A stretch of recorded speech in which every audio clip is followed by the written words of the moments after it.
قرآن میں بھی ہے کہ ہر چیز نے اپنے اصل کی طرف لوٹ جانا ہے. ہر چیز نے اپنے اصل کی طرف لوٹ جانا ہے. ہم انا للہ و انا الیہ راجعون پڑھتے ہیں، اس کا مطلب بھی یہی بنتا ہے.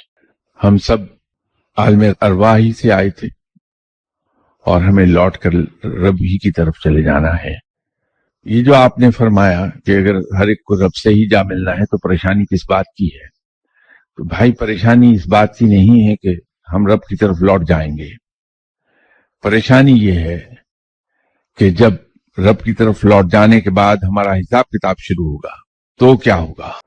فقیر لوگ موت کے منتظر ہوتے ہیں، دعا نہیں مانگتے لیکن موت کے منتظر ہوتے ہیں کہ وہ دن کب آئے گا کہ ہم اپنے دوست سے جا ملیں گے، ہمارے دوست سے ملاقات ہو جائے گی. لیکن حساب کتاب سے کانپتے رہتے ہیں ہر وقت.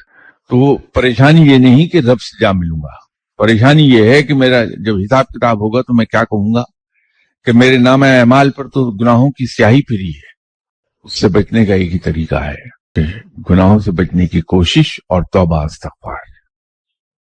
اللہ تعالیٰ مہربان ہے، کرم فرمانے والا ہے، یقیناً معاف فرما دے گا، کیونکہ وہ اتنا ہی، میں نے اسے اتنا ہی مہربان پایا کہ اس نے کبھی رحم کی درخواست رد نہیں کی ہے، بشرطے کہ سچے دل سے اٹھے وہ درخواست.